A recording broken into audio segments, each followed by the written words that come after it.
माझं वैयक्तिक मत असं आहे की ज्या लोकांना वाटतं की घरावर सायरन लावलं पाहिजे त्या लोकांना एक परमिशन देण्यात यावी ग्रामसभेच्या माध्यमातून की त्यांनी सायरन लावलं त्यावरती कोणाला पॅनिक वाटलं तो जसं बटन दाबत किमान आपल्या रेडियसमध्ये ते सायरनमुळे लोक जागी होती. एक माझी एक विनंती ग्रामसभेला ग्रामसभेचा तुम्हाला ठराव करून घे.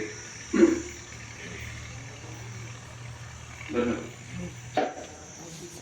या विषयाच्या संदर्भानं ही वस्तुस्थिती खरी आहे की गेल्या एक 8 ते 10 दिवसांपासून आपल्या बेलापूर आयनपूर परिसरामध्ये साधारण 7-7:30 वाजेपासून रात्री 2-2:30 वाजेपर्यंत ड्रोन कॅमेरे फिरत्या घालतात.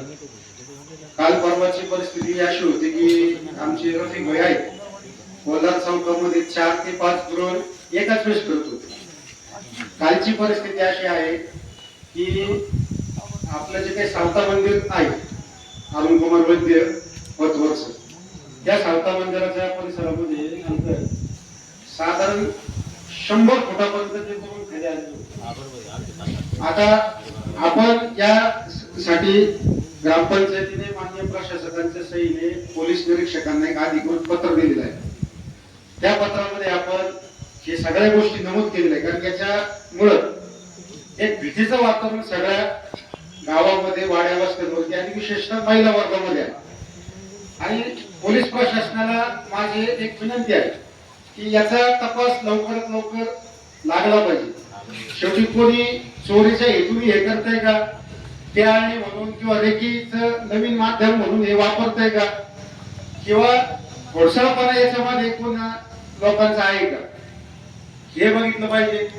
किंवा आता पोलीस प्रशासनाला माझी ही देखील विनंती आहे की अँटी ड्रोन ही टेक्नॉलॉजी देखील आली की ड्रोन पाडता येतं. ती ड्रोन पाडण्याच्या संदर्भामध्ये आपल्याला एसपी साहेबांशी बोलून ती यंत्रणा जिल्हा स्तरावरून काही करता येते का ही सुद्धा आपण मागणी त्या पत्रामध्ये केलेली आहे. शेवटी जर या संदर्भामध्ये पोलीस प्रशासनाने काही केलं नाही तर येत्या 1-2 दिवसामध्ये आपण पुन्हा पोलीस प्रशासनाला एक निवेदन देऊ आणि त्यामध्ये संरक्षण मार्गाने मग रास्ता रोको असेल किंवा गावबंद असेल हे ठेवून या घटनेचा लवकरात लवकर तपास कसा लागला जाईल यासाठी आपण प्रयत्न ग्रामपंचायतीच्या मार्फत करणार आहोत.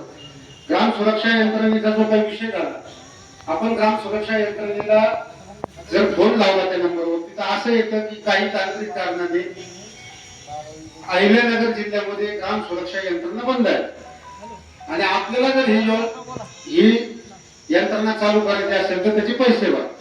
आता सर आपण ही यंत्रणेचा आपला कालावधी संपल्यानंतर आपण जिल्हा पोलीस अधीक्षकांना साधारण 30/3/2026 रोजी पत्र व्यवहार केलेला आहे आणि त्या पत्र व्यवहारामध्ये आपण विनंती केलेली आहे की आमची ग्राम सुरक्षा यंत्रणा कार्यान्वित करा परंतु अजून पोलीस प्रशासनाकडून त्यांची सुरक्षा हे प्राधान्य ग्रामपंचायतीचं आहे. त्यामध्ये घबराटीचं वातावरण नक्कीच आहे. त्यामुळं याच्या बाबतीमध्ये लवकरात लवकर पोलीस प्रशासनाने याचा छाडा लावावा अन्यथा ग्रामपंचायतीला ग्रामस्थांसह एक आंदोलन या गावामध्ये उभं करावं लागेल याची पोलीस प्रशासनाने नोंद घ्यावी असं मी नमूद करतो. भूमि का टुकड़ा नहीं है, यह जीता जागता राष्ट्र पुरुष है. यह वंदन की भूमि है, यह अभिनंदन की भूमि है, यह अर्पण की भूमि है, यह तर्पण की भूमि है. इसकी नदी नदी हमारे लिए गंगा है, इसका कंकर कंकर हमारे लिए शंकर है. हम जिएंगे तो इस भारत के लिए और मरेंगे तो इस भारत के लिए. और मरने के बाद भी गंगा जल में बहती हुई हमारी अस्थियां को कोई कान लगाकर सुनेगा तो एक ही आवाज आएगी, भारत माता की जय.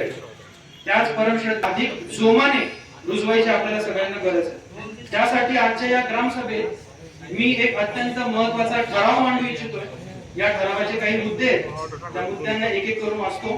पहिला आहे वाचन कौशल्य आणि स्पर्धा.